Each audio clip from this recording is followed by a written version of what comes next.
With Giannis making his long-awaited return after his 15-game absence. He was out with that calf injury. It's the second one of the season. He was hosting the Boston Celtics last night. So here with Ramona Shelburne, Tim McMahon. Let's get straight to the action here. Giannis imposing his will early here, Tim. Yeah, that looks like Giannis just getting right to the rim whenever he wants. Getting to the rim exactly when you need him. There he is. 1-on-3. He subbed out, though, after 6 minutes in the first here. And then early in the second, Giannis still on the bench. This is when the Celtics start to make their run. Sam Hauser pokes it away. Pritchard picks it up. Oh. Not eligible for the award, but best sixth man in the league. Celtics up by 12. And then next possession, Nikola Vucevic finds Hauser. It's been a nice fit there, Vucevic. Drains the three. The Celtics, they lead by 15. So off to the third we go. Bucks down 14. A little big-to-big action here. Miles Turner finds Giannis, who stuffs it this time over 1, 2, 3. Count them. Yeah, that's 4 Celtics defenders. Still, though, it's a big lead for the Celtics. Giannis once again spins his way inside. He had 19 points, 11 rebounds. But here, you see the Celtics' depth on display. Derek White takes it the other way, gives it back here to Gonzalez. Watch him. Finds him for the nice little backdoor cut. Celtics go on to win this one 108-81. Here's Giannis on how he felt in his return. Let me be honest with you. Welcoming in our reporter who covers the Bucks for us, Jamal Collier. Jamal, you're in the Bulls arena right now, but you were in Milwaukee last night. What was the feeling around Giannis and his return here? Well, Malika, excitement for the Bucks to have him back on the court. Sure. The first time since the trade deadline. He's still in Milwaukee, but also optimism. I mean, this was coming off a stretch where the Bucks had one of their best stretches of the season. They had won 8 of 11 at some point in February. Doc Rivers said before the game that, they felt like they had turned a corner and found out how to play without Giannis. And this is a team that still is trying to chase a play-in spot in the Eastern Conference, and they're excited to get Giannis back into that mix. Giannis wasn't really ready to get into all that, as you heard after the game. He was just excited to be back on the floor after so much missed time with injuries. He's not used to that. He was kind of almost reckoning with his own basketball mortality.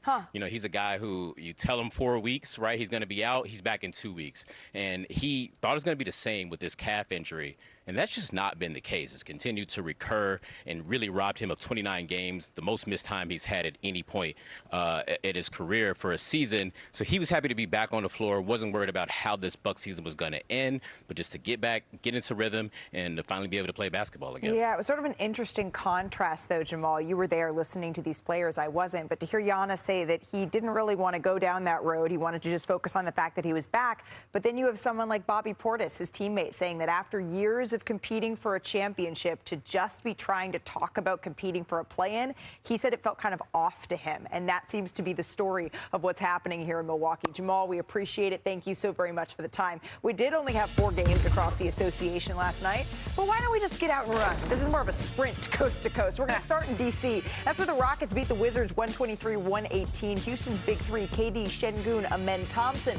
They combined for 84 points here, Tim. What are the Rockets' points of emphasis in the last stretch of the season? Look, this is a team that's really been struggling offensively for much of the season. They decided not to go after a point guard in the trade market, in the buyout market. They are banking on the growth of Amen Thompson and Reed Shepherd. And what a cool moment that we saw KD coaching up some of the young Wizards after the game. From east to west, that's what Darius Garland did, where he made his debut for the Clippers in a comeback win against the Warriors. Ramona, what does this win mean for L.A.? Well, they got a lot of optimism. They played well, surprisingly well, after their trades of Ivica Zubac and James Harden. But Garland took a little while to get going, but he found it in the second half, and they rallied from a big deficit here in this game to beat the Golden State Warriors, who are now falling in that play-in tournament. And it seems like, Kawhi Leonard is trying to lead the charge for this team. We did have the game of the night, though, between Jamal Murray and Keontae George. They duked it out here in Utah. So picking things up late in the fourth here, Jamal Murray spins, gets that one to go, executing late, knocking down the jumper. The Nuggets take a 1-point lead. 2:20 left. Murray loses the ball.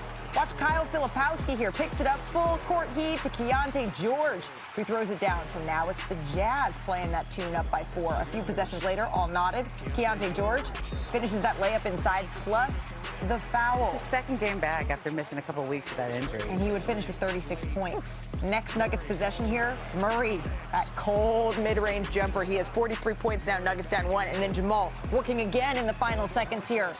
Can't get that one to go, but a foul would be called on the jumper. Elijah Harkless appears to hit him maybe on the wrist there. Oh, he definitely got it. So watch Nikola Jokic, the frustration maybe boiling over here, Tim? Yeah, there's been a whole lot of this. We saw a little fracas in OKC the other night. He's frustrated, I think, with physical play against him, and honestly, I think he's frustrated with his own play recently. So Filipowski, though, was called for a foul on that one. Will Hardy, none too pleased. Tough break for the Jazz, though. Jokic missed the free throw. Nuggets up by 1. And now Jokic saying, no, pleading his case. George can't finish the layup. The call would be overturned. The Nuggets are awarded possession. This is a last chance. Can't get it to go. Murray finished with 45 points in this one. His 9th 45-point of the game. I don't know, though. That was a tight one there for the Denver Nuggets. They did improve to 10-0 when Jamal Murray scores 40 points in his regular season career. It's the 4th time scoring 40 this season. That's twice as many as any other year in his career. But they needed every one of those points to beat the Utah Jazz. Tim, you've spent a lot of time here with the Denver Nuggets, and they've been facing a ton of injuries, and they're really piling up, especially at the wing position. Aaron Gordon, Cam Johnson, Peyton Watson is out as well. How confident are they that they still have time to put this thing together? Well, they're hoping to get 20, maybe 15 games with that group together going into the playoffs. They are confident that they can be a real threat in the Western Conference if they get healthy, but it is a big if. They're expecting to get Peyton Watson and Aaron Gordon back soon. Again, though, with Gordon, they've really got to be careful. He's the difference between them being a good defensive team and a disaster on that end, but he's had so many of these soft tissue and specifically hamstring injuries. Yeah, and they're always so confident because Joker is Joker. But, somebody pointed out to me, it's a lot better than last year at this time. Last year at this time, when things were just falling off the rails, coach got fired, the GM got fired with a couple games left to go in the season, and they got it together at the end. And I think there's this confidence because of all the playoff success they've had over the years that this group has been together, that they will figure it out as long as they get healthy at the end. Yeah, but we weren't seeing this last year, and maybe the bar is low if that's what they're saying is, good news, it's not where we were last year when we had to fire a head coach. But the frustration, it seems like, and you can see it in the video, Tim, that's not usually what we're accustomed to. Aaron Gordon's his protector, though. Like, Aaron, somebody was messing with Joker like that. Gordon, I thought it was his brothers. Well, a little bit of that too. But listen, Joker and David Adelman addressed this after the game in OKC, and basically said he thinks a lot of his frustrations coming from the way that the whistle works, right? The game is officiated differently on the perimeter than it is in the paint, where Joker takes as much beating as anybody in the league. Now, Joker also dishes out a lot. Yeah. I think you saw that there. I think, if you ask OKC, they're like, hey, a lot of that wrestling, he's initiating. And again, I'm not a psychologist. Joker would never admit this. I think a lot of Joker's frustration is he's not himself. He missed that time with the knee. The wrist, whether he admits it or not, has been I mean, he was seen during All-Star Weekend with a brace on that wrist, right? This is his shooting wrist. His efficiency is way down. This is not the normal, historically dominant version of Nikola Jokic we're used to seeing. And from my understanding, chatting with folks around the Nuggets, this isn't an injury. This is an injury he's going to have to continue to manage. It's something that he's been dealing with for some time, and it's something that he's going to have to continue to deal with years, even as they try to make this playoff run. The Nuggets, they're trying to put the pieces together. We will certainly be keeping an eye on that. But we turn now to a developing story. NBA veteran Terry Rozier, former NBA player and coach Damon Jones, and more than 30 others. They appeared in a New York City courthouse today for their status conference hearings for their involvement in illegal sports betting. Now, they were charged in October of 2025. They both pleaded not guilty in December of last year. And Ramona, you've covered this case now for months, and I think it's important here, right? There are two different charges for Terry Rozier and for Chauncey Billups. Chauncey Billups is scheduled to have his hearing tomorrow. What are those different charges? So the hearing today is about the gambling case. This is about providing non-public information to sports bettors who then place bets on games. Okay, so this is or taking yourself out of a game that somebody had a bet on.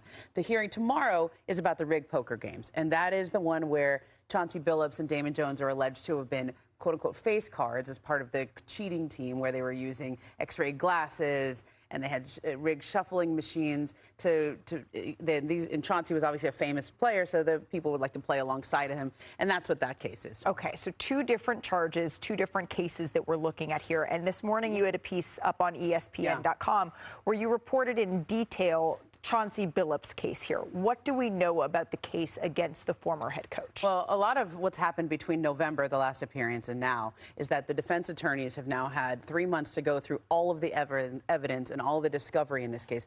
Prosecutors said it was a terabyte of data that they had to go through. Wow. And so back in November, any discussion that anybody would have with prosecutors about whether they would cooperate or not cooperate, how they were going to defend their clients, you weren't worth having a discussion at that point because you didn't even know what they had, what the discovery was in this case. So now people have had time to sit with it. There's also 31 defendants in the courtroom. Usually you break up a case into smaller groups. And at that point, it was not appropriate to divide that up. But I think that's what will probably happen over the next couple of days, is that people will try to separate into different groups. They'll try to separate into different jurisdictions. All this right now is in New York, although the games that Chauncey was alleged to have played in were in Las Vegas. And so I think there's going to be a lot of procedural stuff here. The case against Chauncey, though, really comes down to what we're all trying to understand is how did he become involved in this? You know, how, and there's a couple central figures in this, one of which is Damon Jones, who, as we wrote about in the piece, you know, he's a very close friend of Damon Jones. They lived together during COVID for a couple of months at Chauncey's house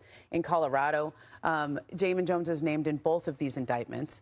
Another man is Eric Ernest, who served 12 years in prison on a drug charge. He's a guy who was at the poker game, and he's the one who Chauncey allegedly called as part of the gambling case. And so you're kind of wondering how he became involved in this. And now, presumably, his attorneys have more of an idea of what the government may think that evidence is. Okay, so it sounds like the central question here that we are looking to have answered is how did Chauncey Billups become involved? But this sounds incredibly complicated, a terabyte of data that everyone is and the trial through. Not expected to start at September until the earliest. Okay, so there is a lot to be going through here. Certainly, we will update everyone as this investigation is ongoing, and we will have more tomorrow on NBA Today. But 12 years ago today, 12 years ago, his career high. So why not dust off a little top of the top? This is top LeBron moments in Miami, starting with the there you go. 6, I like that, right? 6 for 6. Come on. From behind the backboard. That's a ridiculous shot. That's like a horse shot. Nobody makes that. And yet, here is LeBron. By the way, the Hornets, now they're on the up and up, so they get to be on the other side of some of these highlights. Now, jumping over John Lucas for the alley-oop from D-Wade. Wow. Look out below. Oh, look how high his head is. I mean, I just always feel bad for Lucas here. He didn't even bend his head. There's a couple more that you might feel bad for who's on the other side. This poster on Paul Millsap. Oh. He walked through his chest. Yep. And then, how about some passes here? We got the no-look over-the-head dime. Oh, that's awesome. That was in 2011. Eric Dampier? The best Eric Dampier Heat highlight for sure. All right, how about number 2? We got a huge poster here on Ben McLemore. That's pretty good positioning defensively. Listen, you know what? He's outside the circle. Yeah. We'll do that every That just once in means a you're a while. hurdle. All right, at number 1, this is the one ultimately. Look at young Michael Malone. 2013 Finals. You know where I'm going with this one. Oh, yeah. Just denying Thiago Splitter at the rim. Now. Thiago's still asked about this. Yeah, it's because it's a defining highlight. Just so happened to be on the other side of it. Now, LeBron obviously not done getting buckets, right? And the Lakers tonight, I'm not sure if we're going to get one of those blocks, but we could. They face the Pelicans. LeBron is now just 11 made field goals away from passing Kareem Abdul-Jabbar for the most made shots in NBA history. So what could we be in store? Maybe another milestone for LeBron. Tonight, we're joined now by our senior NBA reporter, Dave McMenamin. He will be in Crypto.com Arena for this one. Dave, LeBron has cornered the market on milestones, but in his 8th season as a Laker, we just ran back some of the top highlights with him with the Miami Heat. What is his defining place in Lakers history here? I think it's something worthy of discussion, Malika, because we're talking about him potentially passing Kareem Abdul-Jabbar in all-time field goals made. That's a cumulative statistic from his 23-year career. But just look at his time as a Laker. He's second in three-pointers, second in triple-doubles, 5th in assists, 8th in defensive rebounds, 10th in points, 4th in assists per game, 4th in points per game, and 2nd in assists per game, just as a Laker. So we're talking about him in the 4th chapter of his career, theoretically his swan song that could be ending after this season. We'll see. And you can stack up his accomplishments as a Laker, and you throw in that Finals MVP, you throw in the championship, among the greats of perhaps the greatest franchise the NBA has. I don't think his legacy with the Lakers is looked at in that light very often, and it's worth at least considering that he's done a lot of work, and a lot of good work, the time he's been with the Lakers. Not to mention contributed championship to this franchise, right? I think because it was in the bubble in a little bit of a different circumstance, maybe that gets looked at through a different prism. But the most recent championship, it's got LeBron's fingerprints all over it for the Los Angeles Lakers. These current Lakers, though, they're in the middle of this stretch where they have 7 of their next 8 games at home. They're trying to put some momentum together here, Dave. And there's a video going around from Saturday's win over the Warriors. It shows this interaction between Luka Doncic and JJ Redick. A lot of people have questions about it. We're seeing it right here. Can you just describe the relationship between these two? Yeah, I mean, listen, I checked into this with people around the league and within the team, and I'll just tell you my reporting. A league source said when he saw the video, LA is different. The smallest thing becomes the biggest thing. A source close to Luka told me that him and JJ have a strong, close relationship that dates back nearly a decade, and they're both fiercely competitive, and they push one another. A team source said, find me a star in the NBA that isn't frustrated amidst a 3-game losing streak. And so it's much ado about nothing, but hey, we know the internet likes to have their fun. In this case, if you have been around an NBA basketball team full of people who live for competition, sometimes it gets a little messy when they're trying to go towards a common goal. Even that reporting, I don't think will stop the keyboard warriors here, Dave. Thank you so very much for your time, for your 10 games across the association last night. So we've got a full court press to get you set. Victor Wembanyama and the Spurs. Tonight they're in Philly. That's where Tim Bontemps is. The Sixers, they won't have Joel Embiid. Tim, how long could he be out here? Well, Blake is out with a right oblique strain that he suffered last week against the Heat. He's out for tonight's game against the Spurs as well as tomorrow's game against the Utah Jazz, and is going to be reevaluated after that. After a bunch of leg injuries, I guess it is a positive sign. It is an oblique, but that is something that can last for a while. So we'll see if it keeps Embiid out longer as Philly tries to stay in the top 6 spots in the Eastern Conference playoff race. All right, so without Embiid tonight and perhaps a little longer, the Thunder, they're in Chicago tonight. SGA's been back for 2 games. He's been out without abdominal strain of his own. McMahon, what more can you tell us, because he is out tonight? This is just a precautionary thing. 3 games and 4 nights for the Thunder with with SGA coming back from that injury. We'll be back in the lineup tomorrow, and we'll see on Jalen Williams, their All-NBA wing. He is scheduled for his official reevaluation later this week with that hamstring injury that they will be cautious with, since he's done that twice this year. Yeah, OKC's still working to get whole here. The Knicks, though, they're in Toronto tonight. They've won 11 straight against the Raptors. Timmy Good Times, what are you watching in this one? Well, Malik, I'm waiting to see if the Knicks can complete a season sweep of the Raptors. They've won 11 in a row against Toronto. Obviously, the Raptors still trying to get up into the top 4 in the East themselves, so we'll see if they can avoid going 0-4 against the Knicks. And for the Knicks, they also want to try to build some momentum. As we all know, it's been a very up-and-down stretch here for them. They got that nice win against the Spurs on Sunday, and then they have the Thunder coming to Madison Square Garden tomorrow night. And on to the Pistons and Cavs, sticking in the East here. Donovan Mitchell, he remains out, but Detroit, they get Beef Stew back after that 7-game suspension. Vince Goodwill, what is his impact going to be here? Well, they'll really feel it at the rim. He's one of the best, if not the best, rim protector in basketball. Like you said, the Pistons went 6-1 in that 7-game suspension tonight against Cleveland. It's a rematch of that game on Friday night in overtime. Hopefully, the Horns will be taken care of. But to watch Jalen Duren, Isaiah Stewart against Jared Allen and Evan Mobley, that could be a playoff determining matchup tonight. Well, Detroit's interior defense as a whole, they get a little boost with Beef Stew. They hold opponents to under 43% shooting at the rim this season. Easily the best in the NBA. So we got some good matchups tonight. But going on here to some unrivaled hoops. The semifinals, they took over Barclays Center last night. Kelsey Plum, Arike Agumbawale, they're going to face off in the championship tomorrow night. But here's how the semis went down yesterday. We're going to pick this up late in the 4th quarter. The Phantom, 1 bucket away from winning. Kelsey Plum hits the step back to win. So the Phantom advanced to the championship 83-75. Plum had 31 points and 6 rebounds in this one. Game 2 was the Breeze versus the Mist here. Arike Agumbawale and the Mist need a 3 to win. Brianna Stewart finds Arike. You know, going back to college, she delivers. Arike, 21 points. Yes, she does. And the Mist get the win, 73-69, and they advance. So again, we have the Mist and the Phantom in the unrivaled finals here. Sticking in the women's game, we're going to move now to a developing story. The WNBA and WNBPA, they continue to negotiate that new collective bargaining agreement for the upcoming season. The two sides, they've been far apart on revenue sharing as they work towards this new CBA, a process that started nearly 17 months ago when the WNBPA opted out of the previous agreement. Here's Paige Beckers. We as players, we don't want to strike. We want to have a season. I love playing basketball. That's all I want to do.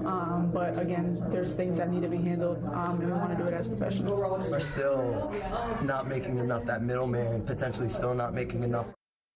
I think it's a starting point. I'm happy with them finally coming back to us with a proposal, but I think there's a lot more that we can do to protect our middleman, even with our jump of salary.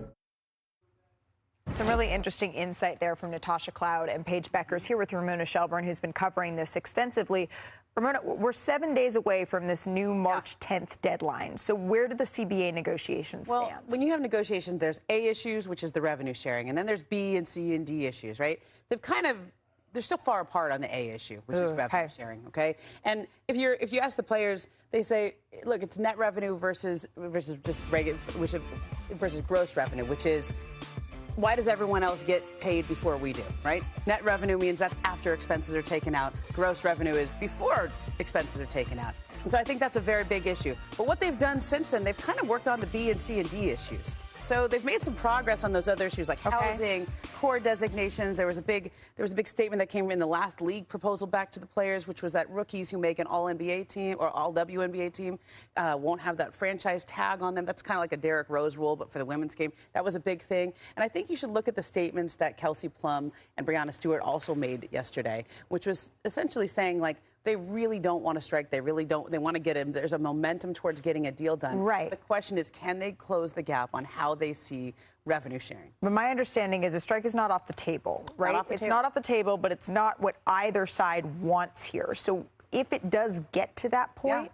what are the players, what is the league weighing? As you said, they opted out 17 months ago. They've planned for this for a long time. They have what they refer to as a lockout fund. It's about $9.5 million, which is revenue from licensing dating back to 2020, that players have been told to plan for a work stoppage, plan to not get paid for a while. There's also this lockout fund that everyone would get a portion of. Because the revenue sharing kicked in for the first time ever this year, they're each going to get a distribution. So the players feel like they are ready if it comes to that. And there's also, from what I understand, a real debate about whether or not the optics are better to strike versus being locked out if they can't come to an agreement. A strike, you lose your benefits. You're the ones who are making that decision. A lockout, that's the league making that decision. And so I think there's a lot of optics that are going to come into play here as we get down to the end. So March 10th is the deadline that has been set here. We're only a week away from that. And as Alexa Philippou pointed out, when I said it felt like there's been several deadlines, is this truly the end-all, be-all deadline? She said that, well, what the league is saying is after March 10th, other dates will be affected. The season would have to be shortened. March 10th is the last possible day that things could go on as they are planned right now. But as we march toward that date, we will certainly be updating this story. Hey, coming up here on NBA Today, best basketball months of the year. We're just 2 weeks away from the first four of the NCAA tournament. And last night, two of the top teams, they went at it. Number 4, Arizona, hosted number 6, Iowa State. In this one, projected first-round pick, Braden Burries in Arizona. We're going to pick this one up. Jaden Bradley forces the turnover. Burries gets it, going the other way in transition. Nice little move. Lays it up and in. Burries had 11.6 rebounds. Arizona enters the half up 12. Jaden Bradley lobs it up here. Dakoa Pete. Pete throws it down for the nice little alley-oop there. Pete had 4 points, 4 rebounds, 3 blocks. Arizona wins 73-57, and they clinch the Big 12 regular season title. Now Duke and NC State. We're going to pick this one up with under 10 minutes left in the first here. Cam Boozer in action here. Watch Boozer in the paint, operating inside, baits the defender, gets the bucket, plus the foul. He attracts all the attention really under the rim. And then under 8 left in the first, Isaiah Evans passes it to Boozer here. Shoots it, knocks it down. Going the other way, Malik Brown, up and in. Too strong. Like Gets that one to go. And then under 7 minutes left here in this one.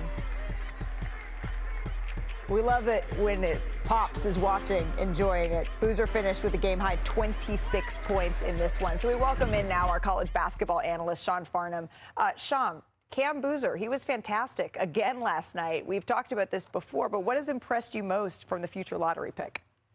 Just his ability to allow the game to come to him. I mean, last night North Carolina State played zone, and it's something they hadn't done really all season long. And Cam Boozer didn't force the issue, and instead he allowed the game to come to him, allowed him to become a playmaker, reads the defense, sees everybody, draws so much attention, able to set up his teammate with a quick read and just deliver the ball on time and on target with a massive dunk. And that starts to open up the interior. And then this play you saw in the highlights.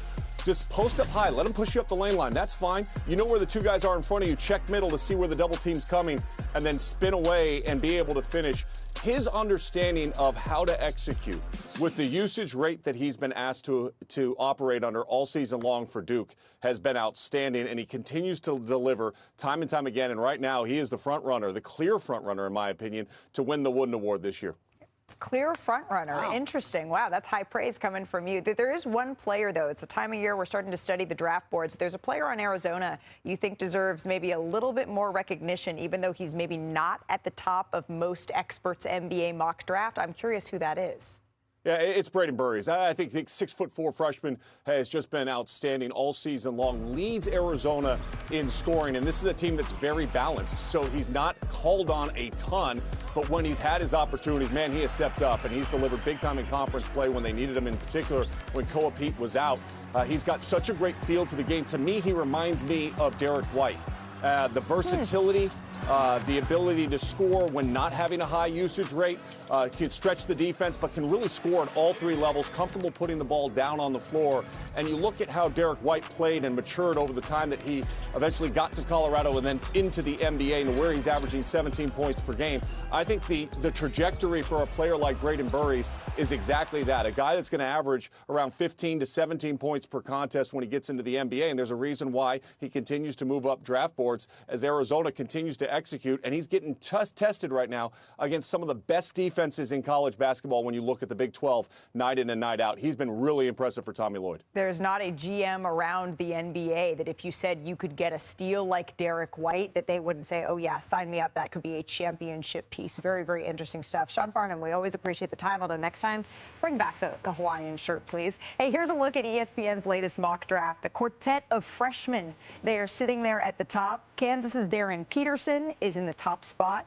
You can see followed by BYU's A.J. Devanza, Duke's Cameron Boozer, and then Caleb Wilson, Kingston Flemings. They round out the top 5.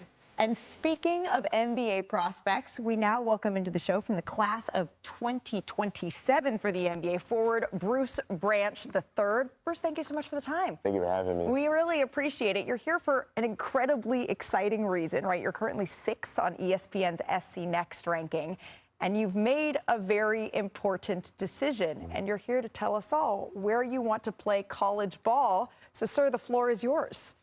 Before I get to that, I would like to thank you for having me. It's a blessing to be here. It's every player's dream to have this opportunity. So first, I would like to thank God. You know, without God's love, his insight, I wouldn't be here. I want to thank the Clutch family, Lucas, Jack, Stella. I want to thank Chad, Roof Performance family, Conta Magic, A-Tope and them.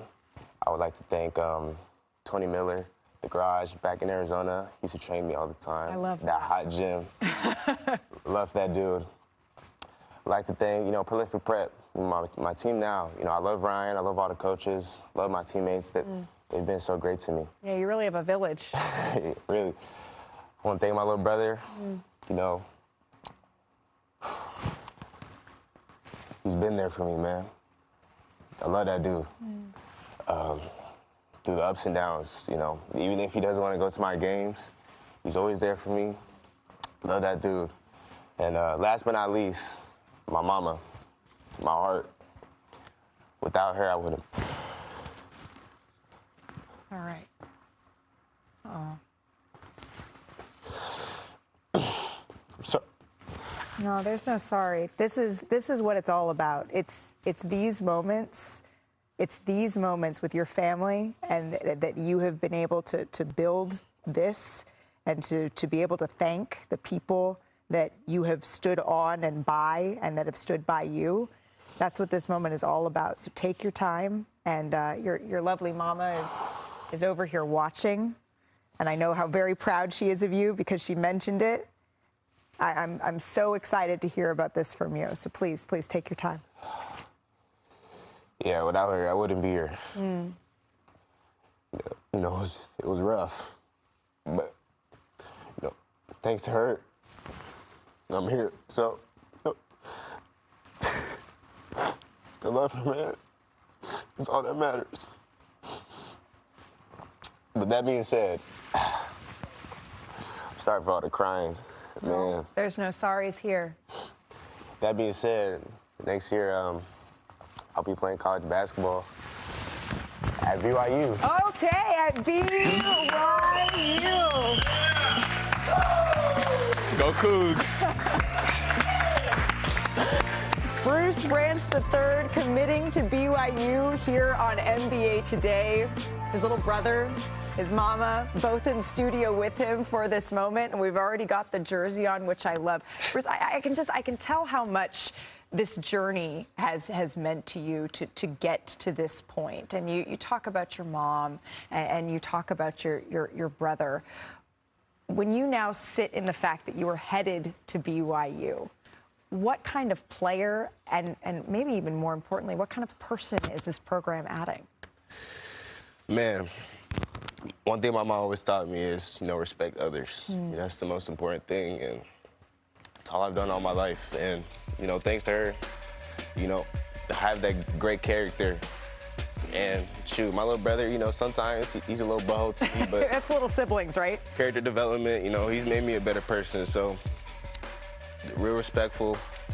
I love Kevin Young and all of them. So I'm real happy, and I'm excited for this decision. I think that you already have gained some fans in watching the relationship. You talk about the relationship that you have with your family, and you're only going to gain even more as our viewers learn more about your game. Is there a player or a person that you look at and you say, yeah, you know what, I got a little bit of this, I got a little bit of that in my game? So, yeah, my mom taught me to be confident. I want to be Bruce Branch III, but some players or player, I love Penny Hardaway. That big guard, 6'8", play make, create his own shot. That's someone I watch a lot. I watch Devin Booker, the mid-range game. I watch pretty much, all the main shot creators. Shea, Devin, Kevin Durant. Yeah, I watch film with Phil Beckner. If you know Phil Beckner, he teaches me a lot. Yeah. So, yeah, but my favorite, Penny Hardaway. I love Penny Hardaway. Penny Hardaway is your favorite. That's a good favorite to have, especially because you've gotten to work out with the LeBrons, the Tyrese Maxeys of the world. And so really you're coming in with such a deep skill set into college, and I'm really excited to see you at BYU. Your mom, your brother, as we mentioned, are here. And so before we say goodbye, I wanted to invite your mama, your brother over here for a congratulations here, because this is what this moment is really all about. So Mom, in the matching jersey that we already have here, and your little brother already rocking the matching jerseys. Congratulations.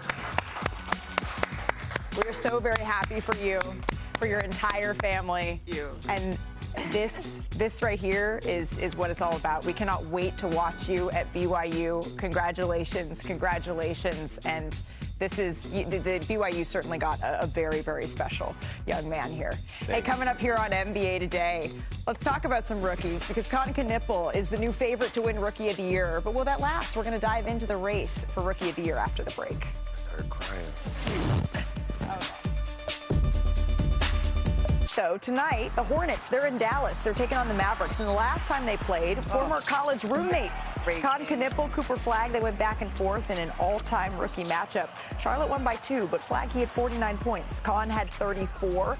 Con also just won February Rookie of the Month here. So here's a look at the Rookie of the Year favorites. Con Knippel, he's overtaken Cooper Flagg as the odds-on favorite to win the award. Flagg, though, still in the mix. He's been dealing with that injury, and he's been updated from out to doubtful, Tim. Do you expect him to play tonight? Not tonight, and probably not Thursday in Orlando. The tentative plan now is for him to come back Friday night in Boston. For a kid who grew up in Maine, that game in Boston certainly has some significance. And look, Rookie of the Year is absolutely a goal of his. It's funny, that night when he had 49 against the Hornets, Knippel kind of said, okay, it'll be Cooper's. Well, that's not the case. Right. Cooper Flagg is absolutely going to have to finish this season strong to beat out his college roommate for that award. They're both having incredible rookies. I wonder if I was voting today, I would still vote for Cooper Flagg. Okay. But it's still getting really close. Like, he needs to come back, and he needs to finish strong. And it doesn't help that they're obviously tanking here in Dallas, and it's not going that way, and the Hornets are vying for a play-in berth. But I still, when it's close, I usually vote for what I think the better overall player is. Right. But he has to finish strong now. Yeah. Got to hold him off. It's worth pointing out there is no 65-game rule for the Rookie of the Year race, but still, as Cooper Flagg continues to deal with injury, when Con Knippel is already setting three-point records for rookies. It's February. Only through February. Exactly. This is a race that's going to be tight and down to the wire. That's something we will be watching. But in case you missed it, did you see that Trae Young recorded his first ever stat as a Washington Wizard because of this play? Maybe should have been a whistle. Tari Eason, you see there's a little bit of chippiness and back and forth. And then Trae Young is going onto the court, letting the officials know, hey, what's going on? I'm trying to stick up for my guy here, but you can't do that. So because he came off the bench and argued with the official, he was ejected. And then he said this on social media, quote, don't expect me to get ejected too many more times, DC, but I'm definitely bringing the energy and competitiveness when I'm back for my brothers. All right, he's expected to make his debut a little bit later this week, but this has been making the rounds on social media. I got sent this like 5 times yesterday. At Automatic NBA, hey Automatic NBA, put out this viral tweet about Trae Young's former team. It said this: the Hawks, they're not only 31-31 in their last 62 games, 45-45 over their last 90, 67-67 over their last 134, 174 in their last 348, 210 in their last 720. You see the math goes on and on. Essentially, what he's saying is they're mid. And yes, all of this was confirmed by our stats and information group here. So our producers thought it would be fun to put a little test, a little 2 truths and a lie, NBA edition, of course. It's a group project. Okay. So we're working on this together. 2 truths and a lie. Okay. Here we go. One of these is the lie. Richard Jefferson has the most career playoff games in Nets history, tied with Jason Kidd.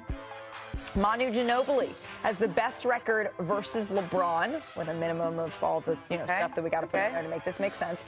Michael Jordan has played more recently than the Charlotte Hornets have won a playoff series. Which one's a lie? Anything that puts RJ in a flattering light has got to be a lie. All right. I'm going to go with A as well. Are we going with A as the lie? Oh! Manu Ginobili has the best record against LeBron James. That is the lie. Who does have the best record against LeBron James, Schwartzy? Next up, it's Danny Green. Danny Green. Dennis Scott has the most made 3-point field goals in a season in Magic history. The Wizards have never won 10 straight games. That's mean. Wilt Chamberlain is the only player to currently have the single-game record in points and assists for the same franchise. Which one's a lie, Ramona? I'll go with B. Is B the lie if the Wizards never won 10 straight? Wilt Chamberlain is the only player to currently have the single-game record. Fred VanVleet has that. All right, going ahead here. Kevin Garnett has more 50-point games with the Timberwolves than Corey Brewer. Steve Kerr never fouled out of a game in his career. That's true. Tim Duncan has the most all-NBA defensive selections, but he's never won Defensive Player of the Year. It's A. I think it's 1-0. KG never had a 50-point game. Yeah, there you go. Ding, ding. There we go. All right, we got 1 of 3. Thanks for the hint. That is not. I didn't know. They didn't give me the answers. That was not a. I didn't cheat on that one. I just knew 1. 1 of 3 is a little bit iffy here. 3-point percentage. We got some. The Wizards have never won 10 in a row. That's going to do it for us here on NBA Today. Again, congratulations to Bruce Branch III declaring for BYU and coming out in the AJ DeBanza jersey as well. What a sweet moment with his brother and his mom. That's going to do it for us. MJ Acosta.